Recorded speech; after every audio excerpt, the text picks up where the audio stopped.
Hey, yeah, my name's Peter. Welcome to 8 Bits in the Basement.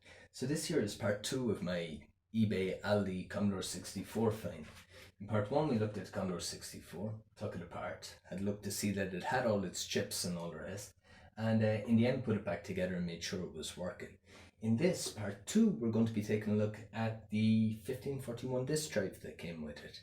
Now, again, we're going to take it apart, we're going to give it a clean, oil it up, have a look and see what all the different components and stuff do, put it back together and see does it work.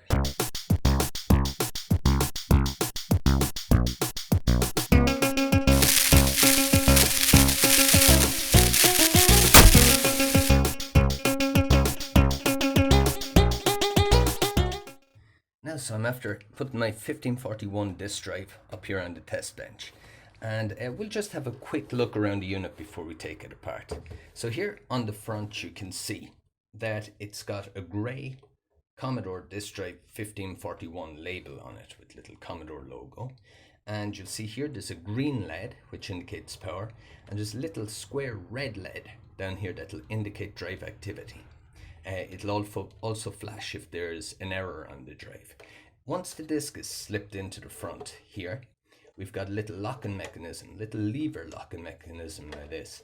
Now, there was also on some of the other 1541 drives a little mechanism that actually pushed down. So instead of having the lever, it was like a little button that you push down, and then to release you pushed it in and flip back up again, and you could remove the drive that way. So there was two main types. This lever type I have, and another little push one. Looking around the back of the drive, and it's heavy, so it's a heavy little drive. Looking around the back of the drive, what we have here is we have a power switch. I don't know if we have light enough in that to see it. I'll move this lamp around a bit. Here we are. So we've got a power switch that that's obviously the on and off position. We've got a little 3-prong kettle leads type AC power adapter, like what's used on a modern PC. There's a place for the fuse here, and the fuse is a 500 milliamp, 250 volt slow blow fuse. And up here we've got two little serial ports. So either one of these can be used to connect to the Commodore, and then you can daisy chain out up to 3 more drives using these ports from one drive to the other. So I haven't tried to power it on yet. I haven't put a disk in it. I don't know what I'm going to find inside of it when I open it. I don't know if it's even working, although it's supposed to be. The vendor said it was. So what we'll do is we'll remove this, just 4 screws in it here. We'll remove these. That'll allow us to take off the top cover. And then we can have a look. We can have a look at what's actually inside the unit. So we'll take these out nice and quickly. And 2 little screws there that just don't want to come out. They're after opening, they're just still in there. Okay, so just move it up here to the camera a bit and you'll see, look at how dusty that guy is.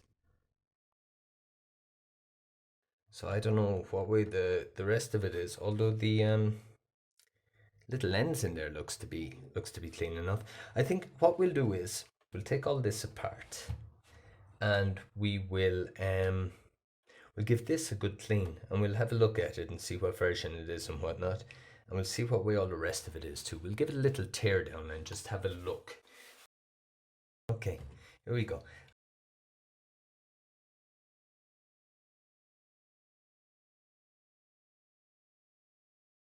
A couple of screws here. And now I've got 1 here. There's 2, 3, 4, 5. So there's 5 on top, and there's 2 here at the side. The heatsink to this guy here.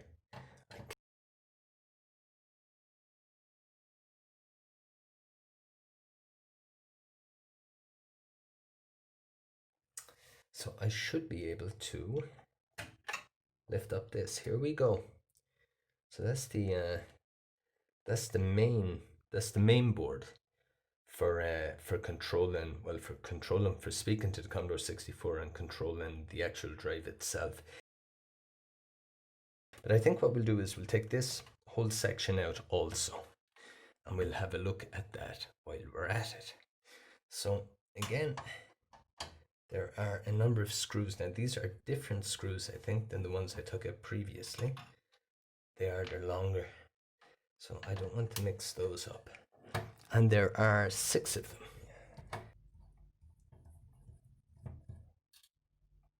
Now, there we go, that's all those out. So we should be able to just lift this out. There we go, we're not restricted in any way. Now, it's the other part, and the little lead is in on that, so that's going to need clean too. It's a little dusty. So what I'm going to do is I'm going to give this a brush off with this little paintbrush I have here, and we'll get all as much dust as we can off it, because it is really caked in it. I'm actually going to use is a silicone based lubrificant. I'm just going to put a little drop of it in here. Also a little capstan here, I'll put a little drop in there. There we go, a little drop into the little capstan, and we'll give that, yeah, it seems to be turning a little better than it was anyway. Now, so we'll turn it back around the other way here, so. What I'm going to do is I'm going to put a little bit here on my stepper motor.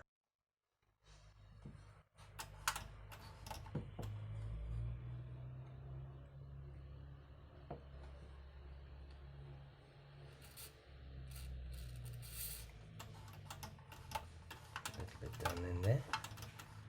And a little down here. There we go. Now, that should free up those some onto the rails, without being careful, of course, not to put any on the read-write head.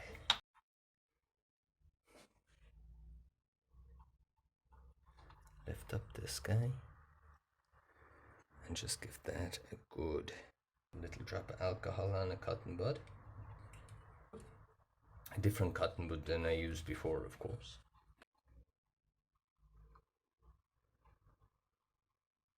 I'm going to give the little piece of felt a little rub as well.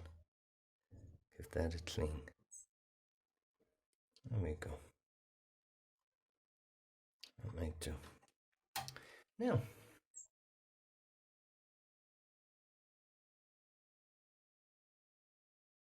so here's our 1541 disk drive with the main controller PCB removed.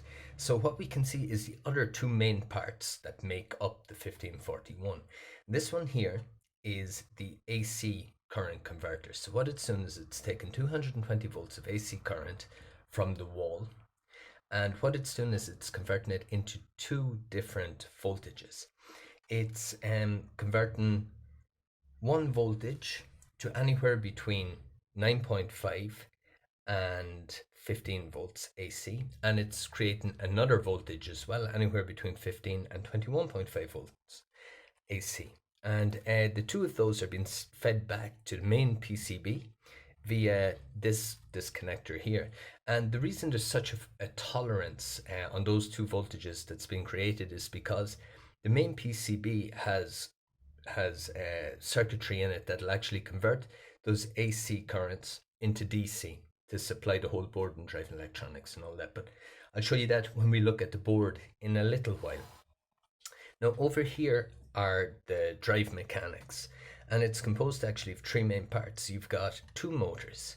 You've got a servo motor, I suppose, which is connected to a spindle here, which actually spins the disc when it's inserted. You've got a stepper motor here, which is a much more precise type of motor, and that allows this guy here, which is the read-write mechanism, to slide up and down across the disc. And then the third part is in itself this read-write mechanism, which is in fact this little white pastel here that you can see, and it's the part that touches the disc itself and reads data from it and writes data to it. On the other side here, there's a little piece of felt just to protect the disc when it's pushed against that little pastel there. So the way this actually works is Your 5 1/4 inch disc is like this. It's a piece of round mylar type plastic, and it's inside this kind of cardboardy case. And you'll notice that there's a window here so that you can actually see a portion of the disc here through it. And also you've got a hole cut in the center of the disc here. And what happens is when the disc is inserted and you close down this little lever, there's two things that actually take place. Number one is that the spindle that's controlled by this motor is locked to the center round portion of this disc, so that when this motor turns, the disc itself will turn. And the other thing that happens is the little pastel, the read-write head, and little copper, or little felt pad is pinched against the disc through this window here. So as this motor turns, the disc is exposed to the read and write head. And as this little read and write head moves up and down with the movement of the of the stepper motor, the portions of the disc between spinning and moving up and down, every area on the disc can be seen by the read write head. And that is how essentially data is read and written to and from discs. Now, so here's a real curiosity, this 1541 controller PCB. It is in fact an 8-bit computer. So when you're using a 1541 disk drive with your Commodore 64, you do in fact have two 8-bit computers on your desk, because Commodore decided to use a serial computer really to control their floppy disk drive. So what you have here is you have all the parts that make up a computer really on this board.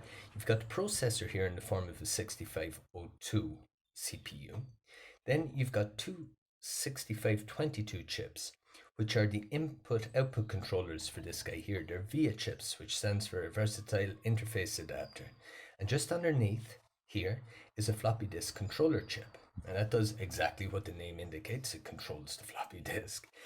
Right here beside it, we've got 2 kilobytes of RAM, which is used as a buffer really. So any information that's been read from a disk to go back to the Commodore would be stored here, and vice versa. Any information that you wish to write to a disk from the Commodore will be stored here while it's waiting to be written. Just above it, we have two ROM chips. We have the ROM that contains DOS, and we also have a kernel ROM chip.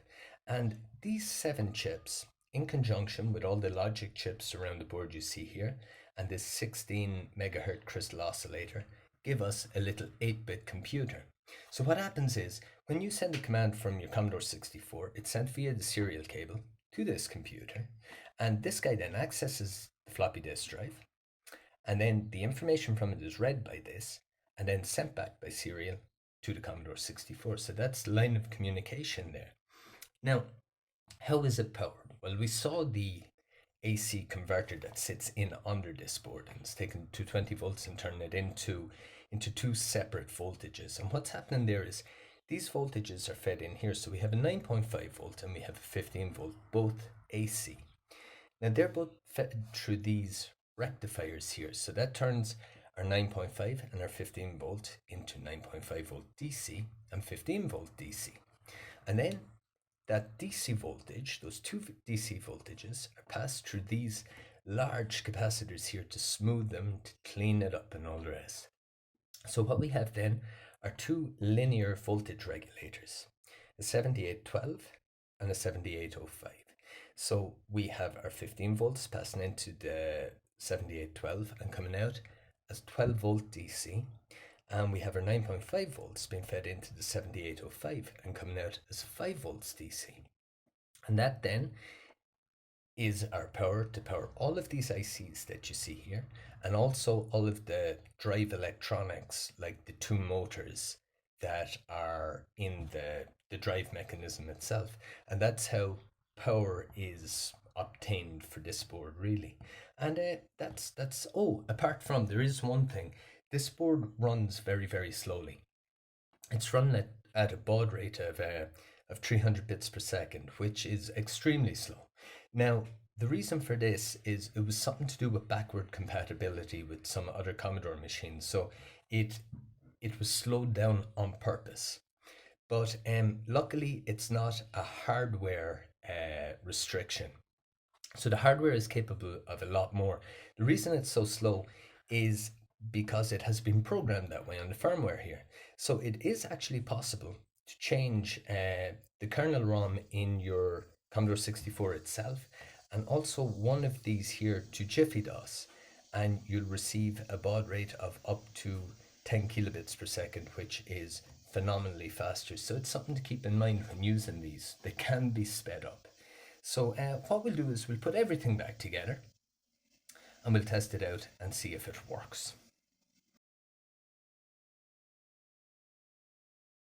Okay, so here is our 1541 disk drive, and she's screwed back together. So what I'm going to do before I bring it over to Commodore 64, just to see it's working kind of standalone for the moment, is we'll just turn on the power. And there's two LEDs here on the front. There's one is our power LED. This should stay on constantly.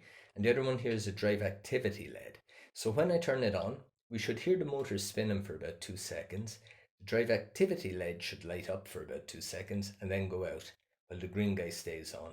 And if that happens that way, we know at least that the drive is working that far. So here we go. And there you go. That's it. So we can take it over to the Commodore 64, plug it in and see what it can do.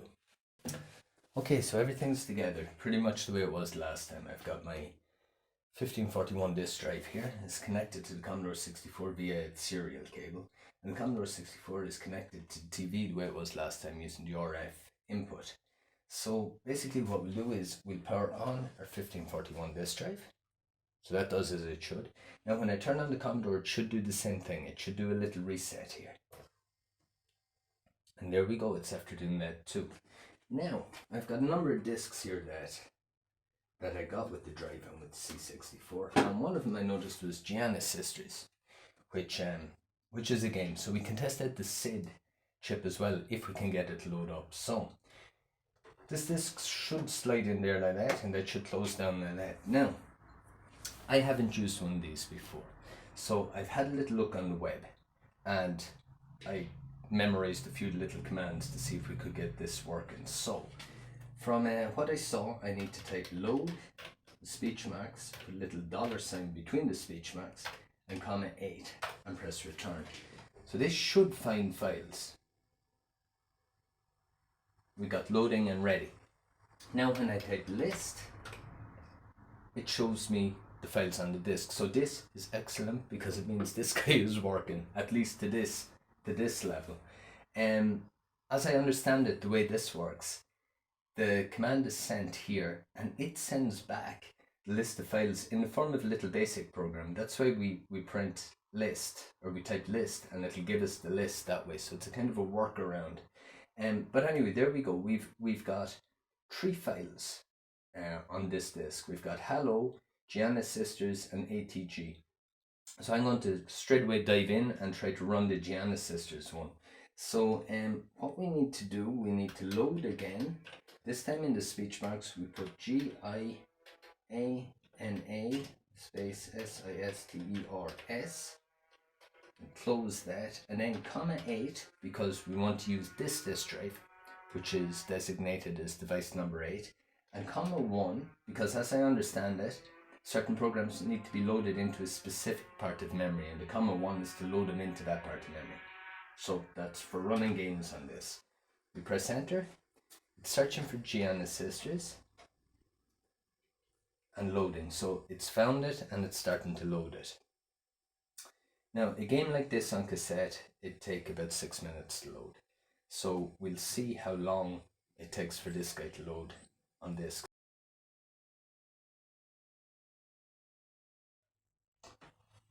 Okay, so we're back. It's given us a ready prompt. So, as I understand it, I type run and hit enter. I don't know if that's right. I don't think that... Oh. Okay, it must have been right. We got music there as well. Okay.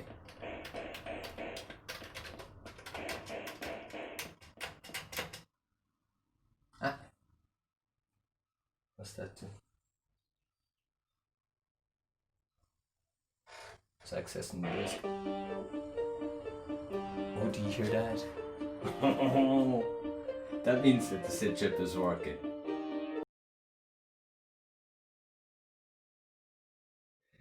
Now, I was very happy with myself because I thought that this was working perfectly, but I was wrong. It loaded the first game, the great Giana sisters, no problem at all. But then after that, it didn't really load anything, and then it stopped loading the great Giana sisters. So there was definitely a problem with it. So what had happened was that I had oiled it a little bit too much, and I had gotten a little bit of oil on the drive belt that goes between the capstan of the servo motor and the spindle that turns the disc, and it was causing the belt to slip a lot. So the disc was spinning kind of sporadically, and well, pretty much the drive didn't work. So all it needed to be repaired was to be taken apart again and to clean the capstan and the spindle and of course the belt very well with alcohol. And once I put it all back together, everything worked very, very well.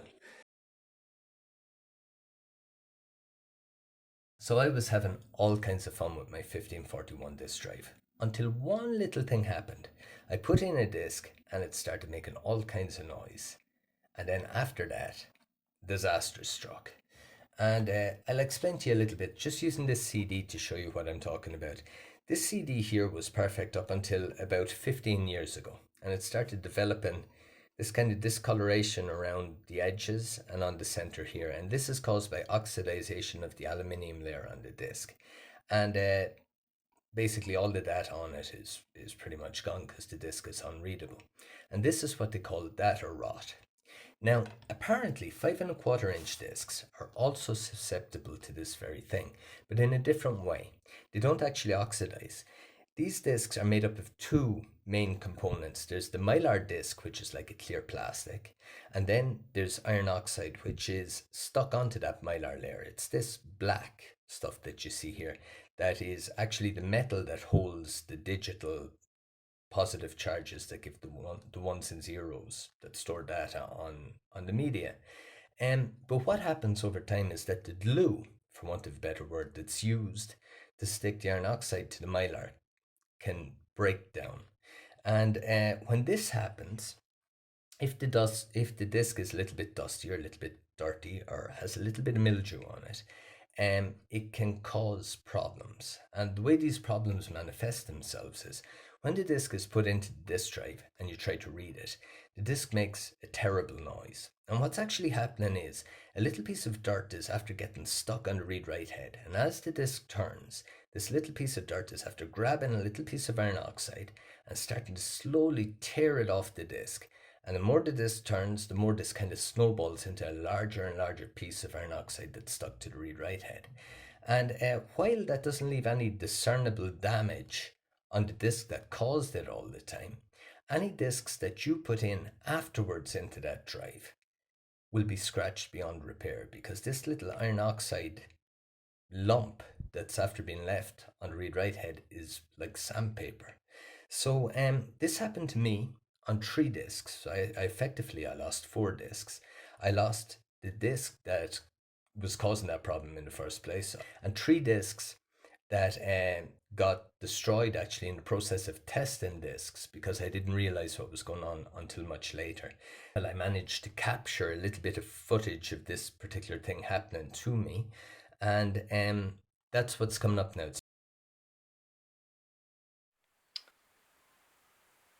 Now, here's one for you. You see this in here?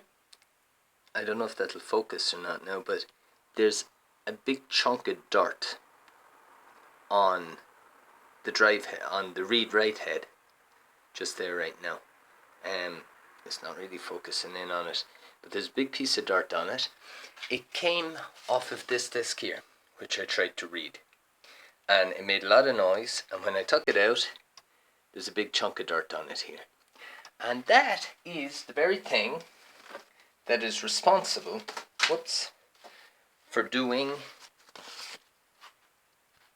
this to discs. This guy here. That disc was fine. I put it in, I tried to read it, and badoom, that's what happened. And it was because of this here. Now, I had a look on the internet. That is oxidization that's after appearing on those discs, because the metal layer or whatever can oxidize, and it leaves a little. It can leave a little thingy of crud like that on it. Problem with it is it scratches discs, but the other problem with it is it can also damage the read-write head. So it's one to be aware of. But after you read a disc, if it makes funny noises, you check and see if it leaves a residue behind, because the next disc that's put into that will be scratched and damaged beyond repair. So I'm going to clean that off with a cotton bud and some alcohol, and we'll try another disc in it.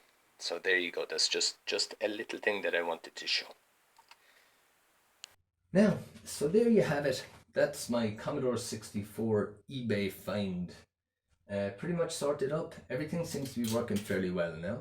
And yeah, well, you saw we had a couple of problems. We learned something new. Well, I did, at least. I didn't know about that a lot. And everything is fairly okay now. So look, if you like the video, thumbs up, leave a comment down below, and as everyone says, hit that subscribe button and ring that bell. They say something like that. They probably don't say it like that, but anyway, if you feel the need, hit the subscribe button. I'd love to have a few more people subscribed, and that way, whenever I throw up a new video, which I try and do every 1 to 2 weeks, you'll be notified. And take care of yourselves. Thanks very much for watching, and we'll see you soon. Bye bye.